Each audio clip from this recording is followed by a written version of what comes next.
السلام عليكم ورحمة الله. الليلة إن شاء الله هنعمل المكرونة بالبشاميل. انتظرتوها كتير وطلبتوها مني، والليلة هنفذها لكم إن شاء الله بإذن الله. عندنا موية هنا بتغلي في النار، هضيف عليها ملعقة كبيرة من الملح،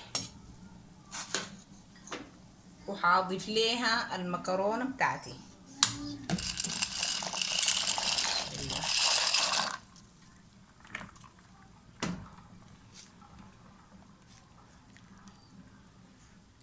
اخلي المكرونة تتسلق وبعدين نجي نكمل باقي الخطوات مع بعض. طيب على بال ما المكرونة تتسلق معانا هنعمل البشاميل. انا خديت ملعقتين كبار من الزبدة على النار، هضيف ليهم 4 ملاعق كبيرة من الدقيق. بسم الله، وحمصهم مع بعض.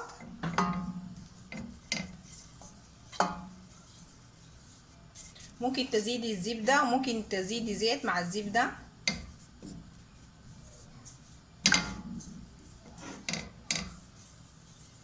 هزيد شوية زيت،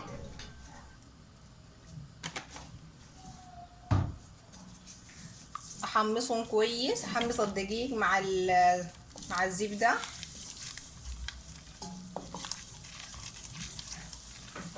انتبهي انه ما يحرق معاي، تحميصه كده على خفيف.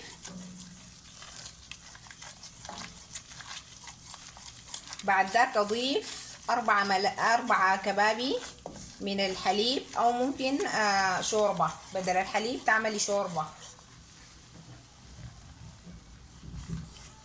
4 كوبايات. بسم الله.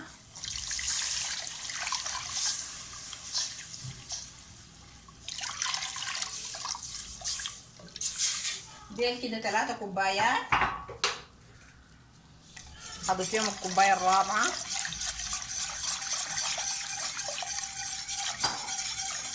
واحرك عشان ما يكلكع معاي.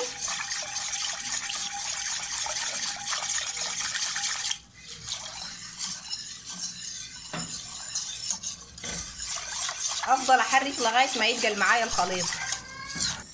طيب زي ما شايفين الخليط تقل معاي، بشاميل تقل. هضيف ملح، وهضيف ملعقه صغيره فلفل ابيض، واحرك.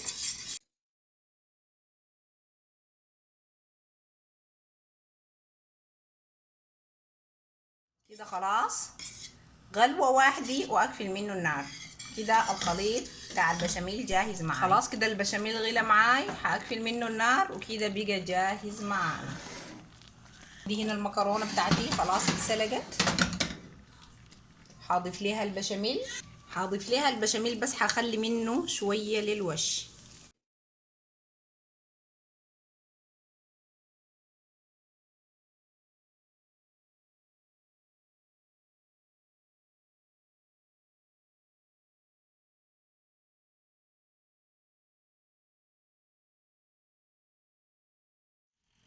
خلاص كده جاهزه معانا. اضيف نصها للبايركس.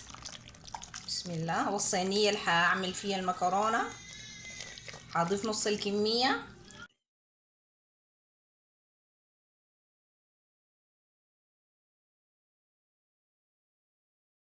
هكون فيها شويه من البشاميل على الوش.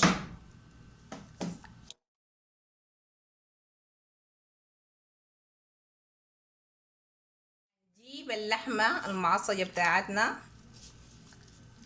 اوزعها على المكرونه. طلع الشطه. انا هنزل لكم فيديو مخصوص عن تعصيج اللحمه. بس هي شويه بصله صغيره مقطعه مربعات صغيره، تشوحيها في شويه زيت، تضيفي ليها اللحمه مع البهارات، تقلبيهم يستووا شويه. بعد ذاك تضيفي الخضار اللي انت حباه، وانا عامله طماطم وفلفليه طبعا على القرفه والهبهان اللي انا طلعتهم قبل ما اضيف اللحمه على المكرونه.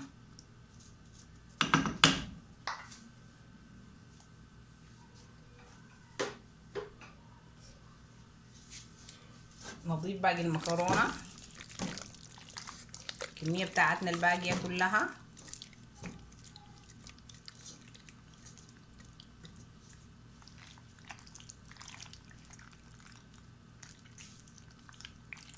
طريقة بسيطة جدا دي وسهلة. المكرونة بالبشاميل عندها طرق كتيرة جدا، انتي تختاري المناسب لك والسهل معاك، كلها بيديكي نفس الطعم.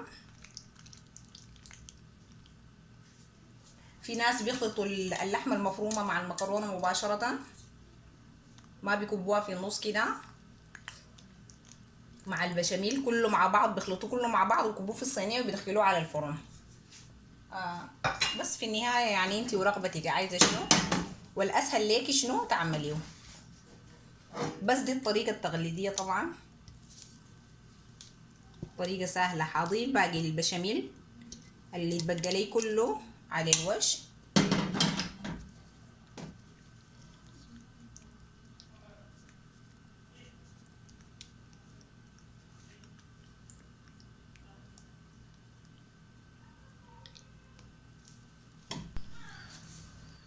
واخر حاجة رشة من الموزاريلا وندخلها على الفرن 180 درجة تحت بس لمدة ربع ساعة، بعدين نفتح فوق تاخد ليها لون وكده خلاص جاهزة معانا. نمشي على الفرن.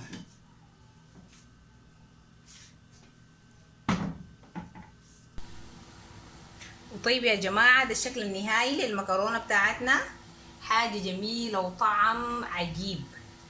اتمنى تجربوا الطريقة وان شاء الله تعجبكم. لو عجبكم الفيديو ما تنسوا لايك وشير والاشتراك في القناة.